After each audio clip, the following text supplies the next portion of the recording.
Yung mga pag-uusapan nila, yung mga private conversation. Ito yung Mag-issue ng opinion dyan. Hindi na lang sa korte yan. Kasi ano po yung legal, may legal implication po ba yun?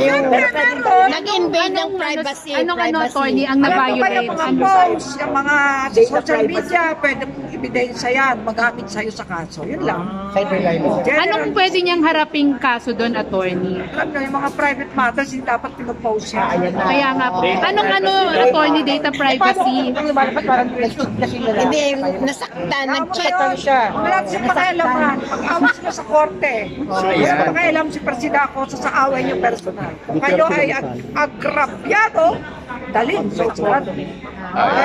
Ngayon, para hindi ka naman magkaroon ng mga ganyang mag-ingat ka. Gagawa ka ng kahiya-hiya, alam mo naman pwedeng makunan, mga video. Aral yan sa mga kabataan. Pag mga personal matters na, huwag yung binibidyo at huwag yung ipa-video. Pero para pag ganun paano, nagkagalit kayo, walang ipapalabas yun. Walang resibo.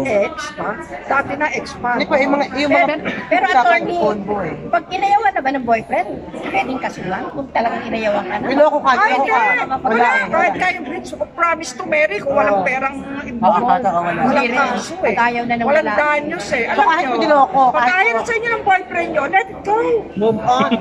Actually, attorney, parang hintay naman kayo magtira ng pamindangan sa sarili nyo. Huwag kayong hahabol-habol. Ayaw na sa inyo eh. Mahirap yung pag-ibig na pilit. Hindi, paano po kung sila pa tapos alaman niya na parang magsisisi? Ay, usapan yun. Kayo ba na? Magtataksil yun. hindi naman kasal eh. Hindi, itong attorney, ang tanong dun sa data privacy law, anong particular na batas ang na-violate nung ex-girlfriend ni Anthony Jennings dahil ipinost nga niya. Tanong ko yung sumagot kasi meron kaming SIPRA. Code of Professional Responsibility. Kanila sa piskalya o sa court yan. So, ako magbigay ng opinion. Kasi particular na yan. Generally, pwede akong magbigay ng legal opinion. Pero particular sa kanilang away, ayoko kong makialam. Hindi, sa mga ganong case, attorney, ano pwedeng maharaping kaso? Pwede, cyber libel. Cyber libel.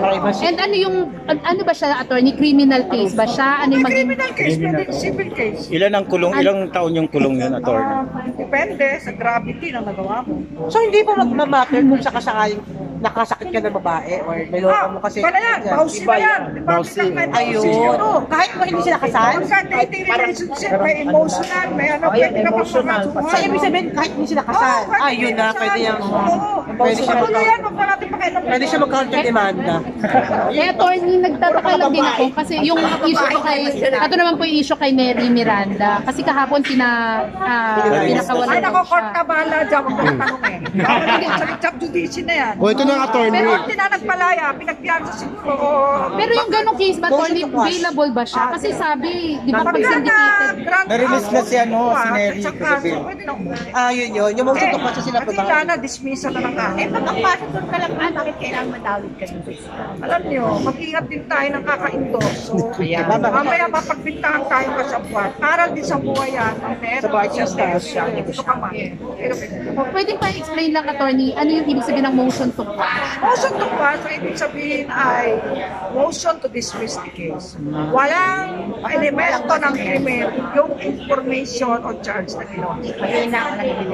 Kahit na wala pang nangyaring hearing uli, attorney, kasi di ba nakakulong yung ipapile yun. Pinapile yung mga motion yun. Hindi na kailangan ng hearing. Gusto nandiyan si Rizal. Kapapag-dirento lang yung kapit. Attorney, parang may narinig kami kanina political jingle. Bagay. Dito rapan nang gumawa ng Persida alay sa bayan. Hindi naman ako tumakbo, kaya ginawa namin sumba. Wala nga sumayaw, walang nakakita. Chief, bongga ngayon, attorney. Kami ngayon.